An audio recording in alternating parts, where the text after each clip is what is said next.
de ce monde savent donner de bonnes choses à leurs enfants, à combien plus fort votre Père vous donnera. Mais avant qu'on vous donne, il a dit, il faudrait demander. Il a dit, on donne à celui qui demande. Ainsi, celui qui demande reçoit, et il reçoit pour continuer à avancer. Celui qui demande le Saint-Esprit reçoit le Saint-Esprit, et le Saint-Esprit vient pour commencer une œuvre. Ainsi, il dit, quand vous priez, demandez et vous recevrez le Saint-Esprit. Le Saint-Esprit vous aidera dans la suite de votre prière. Il est impossible de prier efficacement sans le Saint-Esprit. Impossible. Pourquoi? Parce que quand nous commençons à prier au début, nous prions, j'ai donné un exemple avec certains frères pour dire, Jésus, toutes les fois qu'il voulait prier, il montait dans la montagne. Il partait dans une montagne. Jésus priait sur les montagnes. Pour dire que sa prière commençait par être d'abord une activité physique. D'abord, il fallait climb the mountain et arriver sur la montagne, là, il commençait à prier. Pour montrer qu'avant de prier, il faudrait d'abord monter, premièrement, oui, mais aussi il faudrait une certaine discipline physique. Il faudrait dire que je dois me prier, je dois m'y mettre, je dois m'appliquer, je veux prier. Alors quand on a cette pensée-là, je veux prier, je veux m'y mettre, je veux prier, je veux m'y mettre, je veux prier. Maintenant le Saint-Esprit vient nous aider dans cette infirmité. Il commence à nous dire, oh voilà, toi, ce dont tu as besoin de prier, c'est prier, prie pour ça. Ne prie pas comme dans l'air. Toi, prie pour ça. Toi, intercède sur ça. Tu commences à voir le guide, le leadership. Acte 13, Acte des Apôtres, chapitre 13. Acte des Apôtres, chapitre 13, le deuxième verset. Actes des Apôtres, chapitre 13, le deuxième verset. Actes des Apôtres, chapitre 13, le deuxième verset.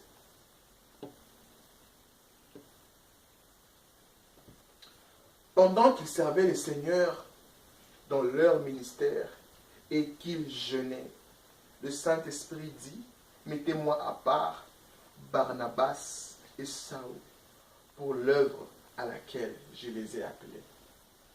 Pendant qu'ils servaient le Seigneur dans leur ministère, pendant qu'ils servaient, pendant qu'ils priaient et qu'ils jeûnaient, alors le Saint-Esprit leur dit, c'est pendant qu'ils étaient en train de prier qu'ils ont commencé à voir des directions.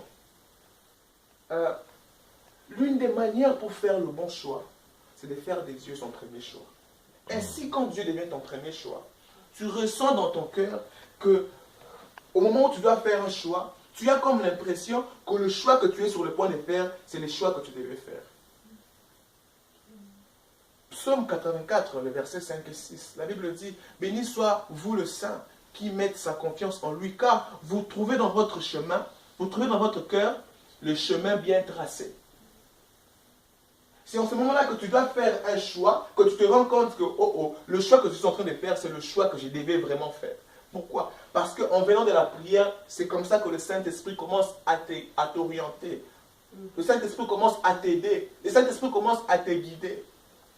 N'a-t-il pas besoin, quelqu'un n'a-t-il pas besoin que le Saint-Esprit commence à l'orienter en 2018? De manière très naturelle, mais opérer dans le surnaturel. Parce que dans tout ce que tu veux faire comme choix, tu les fais simplement, mais tu te rends compte que c'est vraiment la chose que tu devais faire. Tu rencontres une personne pour la première fois, vous vous saluez, et puis échangeons le numéro de téléphone. Et tu te rends compte que la personne, c'est vraiment la personne que tu devais rencontrer à cette étape-là de ta vie. Tu rencontres quelqu'un d'autre et tu as l'opportunité de vouloir quitter la personne à cause d'un certain comportement, mais Dieu dit non, reste encore, parce qu'à travers la personne, je vais t'apprendre quelque chose. J'étais au travail, j'ai rencontré une dame qui était un peu plus âgée. Elle a 60 ans. Je l'admirais parce qu'elle était plus âgée, mais à 60 ans, elle travaille très forte. Alors quand je la regardais, je souriais. Je la regardais avec sourire. Ce que je ne savais pas, c'est que la dame souffrait d'un complexe d'infériorité. Alors quand elle me voyait sourire, elle pensait que je me moquais d'elle. Toutes les fois que je la regardais en souriant, elle pensait que je me moquais d'elle. Et juste après quelques heures, je la vois éclater. Alors elle va dire au superviseur, pourquoi je me moque d'elle à tout moment et truc. I was like, what's going on? Et c'était moi qui étais censé la former. J'ai dit, je ne suis pas en train de te regarder pour me moquer de toi. Je te regardais pour t'admirer. En fait, j'admirais comment tu travaillais. Et je suis juste ici pour te former. Ça n'a rien à voir avec les raisons de me moquer de toi. Voyez-vous, nous n'avons pas plus d'ennemis que nous pensons avoir. La dame là pensait que j'étais son ennemi. Je n'étais pas du tout. En la regardant avec sourire, je ne me moquais pas d'elle. Je l'admirais. Alors si le Saint-Esprit ne t'arrive pas à faire la différence, à discerner, tu vas blesser les gens qui t'aiment autour de toi. Les gens qui t'aiment pour de vrai. Tu vas les blesser parce qu'ils sont en train de te regarder en souriant. Tu penses qu'ils se moquent de toi. Et tu leur blesses. Et les personnes qui devaient rester aux côtés de toi vont chercher ailleurs. Le Saint-Esprit doit te conduire pour dire non, cette personne doit rester encore. Cette personne doit rester encore. Tout là, ça se crée au lieu de la prière. C'est là que ça commence. Ainsi, quand tu arrives dans la vie pratique, tu rencontres sur ton chemin comme de chemins bien tracés.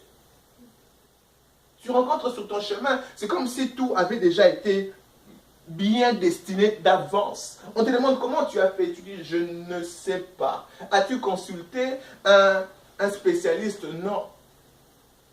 Tes choix quotidiens deviennent synchronisés avec la volonté de Dieu. Que ta volonté se fasse sur la terre comme elle est au ciel. Jésus disait ça à ses disciples quand il les apprenait à prier. Il dit, dites ceci, que ta volonté se fasse sur la terre comme cette volonté est au ciel. Il y a déjà une volonté établie. Le Saint-Esprit te permet à te synchroniser avec cette volonté. Et ça commence au lieu de la prière.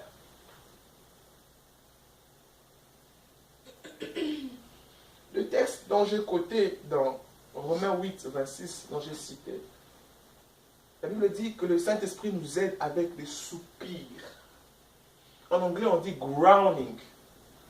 C'est-à-dire que tu arrives dans un moment de la prière où tu soupires, où you are grounding. It's paining you. Quelle est la dernière fois que nous avons encore prié en pleurant? Quelle est la dernière fois que nous avons encore prié pour un sujet en ayant les larmes aux yeux? Toutes les fois que de choses grandes doivent naître, c'est toujours comme une bataille. Même dans la prière. Quand quelque chose de grand veut naître, c'est toujours comme une bataille. Jésus était à Gethsemane, il a commencé à prier jusqu'à ce que la sueur est devenue sang. Je ne sais pas si notre disque c'était ses larmes, notre disque c'était sa sueur. Whatever, ce qui a coulé de son visage est devenu sang. Quand est-ce que as-tu encore été sur la place de la prière où tu pries et tu pleures? Si cela t'est arrivé il y a longtemps, tu dois pleurer parce que tu ne pleurais pas pour la présence de Dieu. Tu dois pleurer parce qu'avec tout ce qui se passe dans le monde, ton cœur est devenu insensible. Tu dois pleurer avec tout ce qui se passe dans nos familles. Nos cœurs sont devenus insensibles. Tu dois pleurer parce que tu es devenu insensible avec ce qui se passe autour de toi.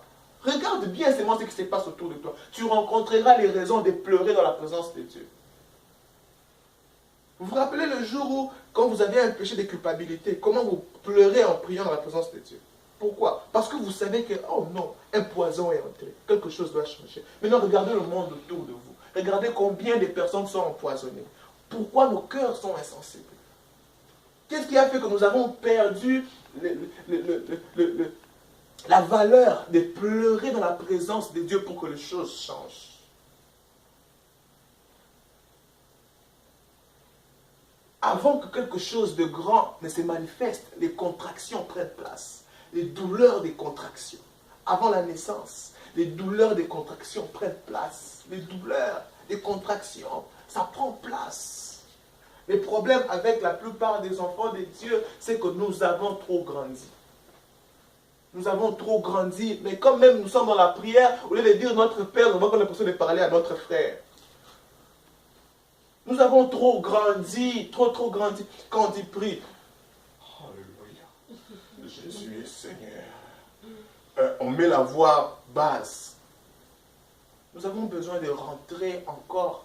Vous savez, je faisais une prière à Dieu, je lui disais, Seigneur, peu importe comment je grandis, combien je grandis, garde mon cœur d'enfant.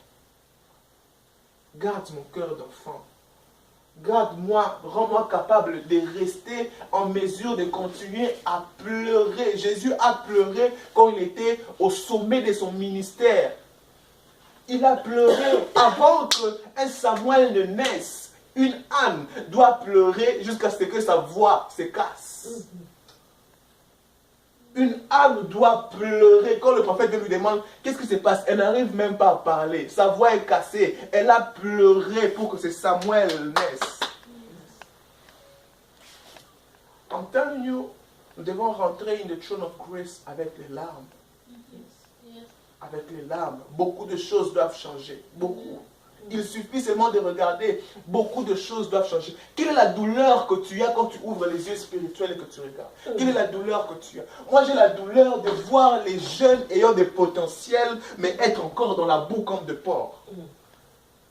J'ai la douleur de voir que des endroits qui étaient des églises commencent à devenir des boîtes de nuit. J'ai la douleur que l'église n'est plus église. Quand on parle de l'église, on a comme l'impression que c'est juste un club, des gens d'une communauté qui se rassemblent. J'ai la douleur. J'ai la douleur de voir les âmes perdues. J'ai la douleur. J'ai la douleur de voir des choses bizarres. Quelle est la douleur que vous avez? Quelle est la douleur que vous avez? J'ai la douleur de voir d'autres personnes qui servaient bien Dieu. Et bizarrement, les choses changent. Ils rétrogradent. Ésaïe 66, le verset 8. Ésaïe 66, le verset 8.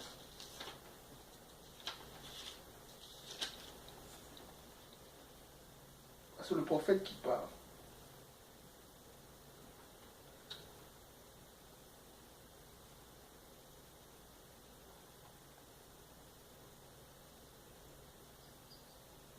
Ésaïe 66, le verset 8.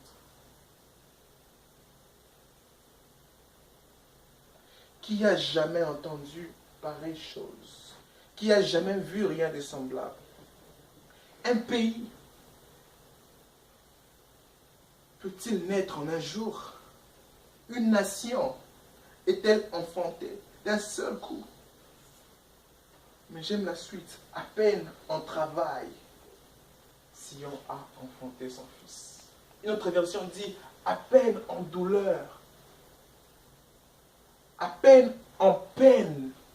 Une autre, Sion a enfanté un fils. En peine en douleur. À peine en douleur. Nous ne pouvons pas être là, tu pries avec Facebook ou bien tu pries avec Snapchat et puis enfanter. Ça ne se passe pas comme ça. Quelle est la mère que vous avez vue en train d'enfanter avec Snapchat? Ça ne se passe pas comme ça. Ça ne se passe pas comme ça. Quand on veut enfanter quelque chose de grand, on sait que je suis sur le point d'enfanter quelque chose de grand. On le sait. On le sait. On le sait. On le sait. Il y a la douleur, que quand tu es dans la présence de Dieu, you are obliged to cry. If you have not been crying in the presence of God, rentre, prie pourquoi tu pries, prie, pleure pourquoi tu ne pleurais plus dans la présence de Dieu. C'est une raison. C'est une raison. Toutes les fois que quelque chose de grand doit être manifesté, toutes les fois que quelque chose de grand doit naître, you must feel pain in the place of prayer. Pain. You must feel it. Le Saint-Esprit intercède par des soupirs inexprimables. Là, le Saint-Esprit intercède. Il intercède par des soupirs inexprimables. Tu ne sais même pas quelquefois pourquoi tu te sens comme ça. Mais tu sens que, oh God, things have to change. Things have to change. Ne grandissons pas trop jusqu'à ce que nous devenons insensibles. On va dire que tu es trop émotionnel. Oui, même Jésus est émotionnel. Dieu est émotionnel. quand la prière devient à un niveau efficace, elle devient émotionnelle parce que ce n'est plus toi qui pries, c'est le Saint-Esprit qui prie en toi avec des soupirs inexprimables. Ce soir, nous sommes presque en train de clôturer la prière.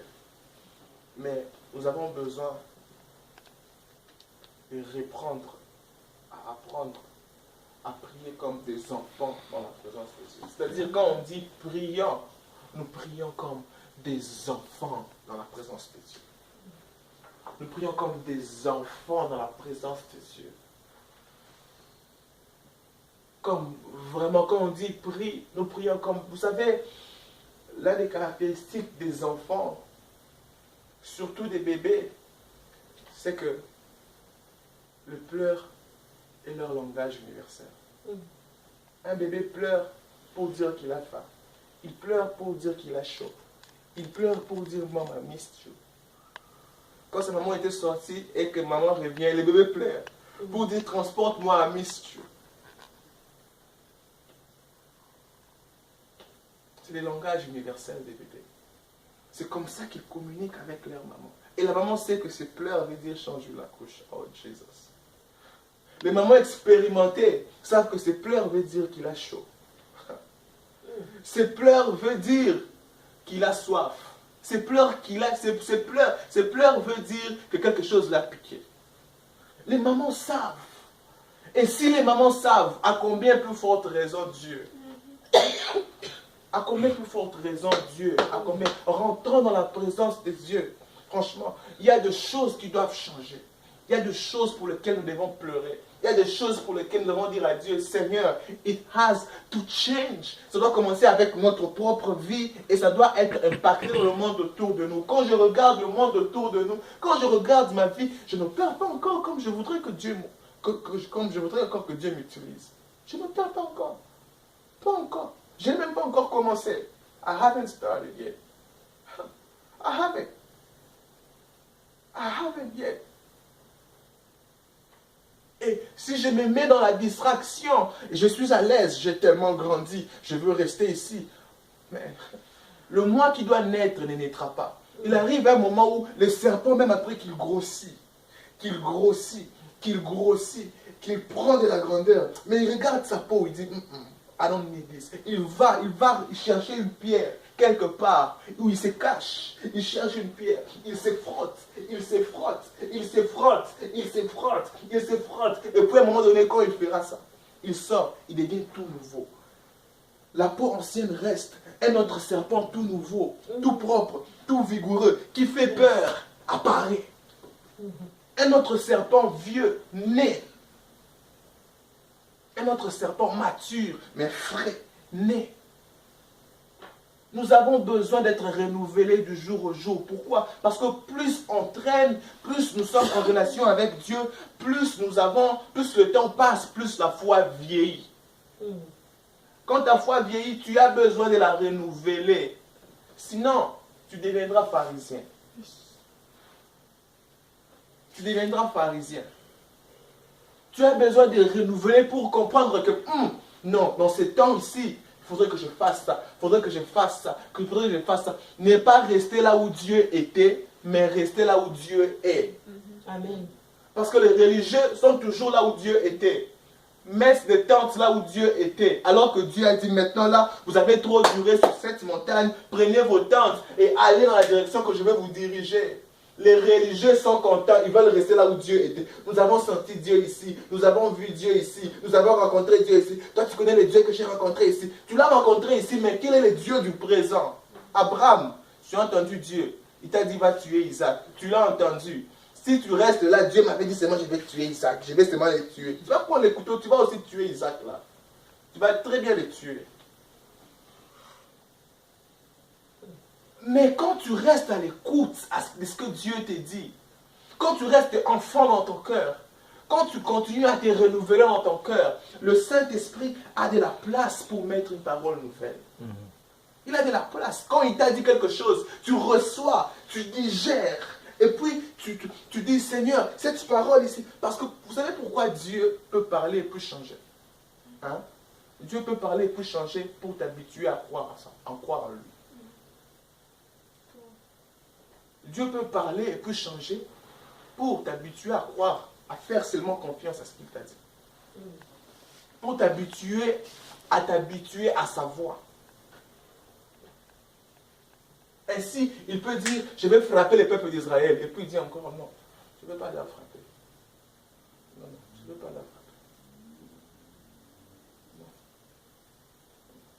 Et puis, il peut dire à Moïse, étends ton bâton, étends ton bâton, étends ton bâton, étends ton bâton. Et puis, il dit, maintenant, parle. Alors, si toi, tu t'habitues à étendre les bâtons, étendre les bâtons, étendre les bâtons, cette fois-là, il veut que tu parles. Pourquoi? Parce que les gens qui sont autour de toi doivent apprendre que ce n'est pas about les bâtons, c'est about, c'est les yeux qui conduisent. C'est about la voix de Dieu. Amen, amen. Amen. Ce soir, j'ai pour mission de vouloir restaurer ces côtés-là où on cherche Dieu, comme la Bible le dit, de tout notre cœur, de toute notre force, de toute notre âme. L'âme, c'est les lieux des émotions. L'âme, c'est les lieux où réside la passion, l'intellect. C'est dans l'âme. De chercher Dieu avec tout ce que nous avons dans la prière. C'est-à-dire, quand tu pries, nous ne prions pas seulement Seigneur, Père éternel, éternel Dieu des armées, miséricorde insondable, Dieu du commencement et du début. Tu dis beaucoup de choses et finalement tu dis rien. Non. Mais quand nous prions, nous pouvons commencer avec des efforts physiques, mais nous ne nous arrêtons pas là. Nous montons, nous montons, nous montons jusqu'à ce que le Saint-Esprit prend complètement de l'ascendance. Et tu commences à ressentir le cœur de Dieu. Pensez-vous que quand Dieu regarde la génération d'aujourd'hui, il applaudit. Quand Dieu regarde comment les âmes meurent, il applaudit. Pensez-vous vraiment? Quand Dieu regarde les tumultes qui se passent, il applaudit. Alors celui qui apprend à ressentir le cœur de Dieu, quand il sera sur les lieux des prières, il ressentira ce que Dieu ressentit. Ainsi, quand il va prier, quand tu pries pour la famille, tu regardes cette famille. Mais pourquoi ils sont en train de tourner en rond? Pourquoi ils sont en train de commencer et de se noyer? Pourquoi rien ne marche? Pourquoi les diables prennent tellement de l'ascendance sur eux? Et tu te mets en prière. Tu pries pour eux. Tu dis, Seigneur, s'il te plaît. S'il te plaît. S'il te plaît. Si quelqu'un a péché, s'il te plaît, que ton sang crie pardon. Que ton sang crée une brèche. Que ton sang crée une brèche. Ainsi, là où ils sont, s'ils doivent recevoir le pardon de Dieu, Dieu peut envoyer un serviteur de Dieu. Dieu peut créer un canal par lequel ce serviteur de Dieu va venir. Il leur réconcilie avec le Père. Et ainsi, la solution qu'ils avaient besoin leur arrive. Parce qu'un homme a prié quelque part. Parce qu'un homme a pleuré. Amen, amen. Amen. Nous allons prier. Je clôture là. Je sens que je vais encore ajouter des choses. Je clôture là.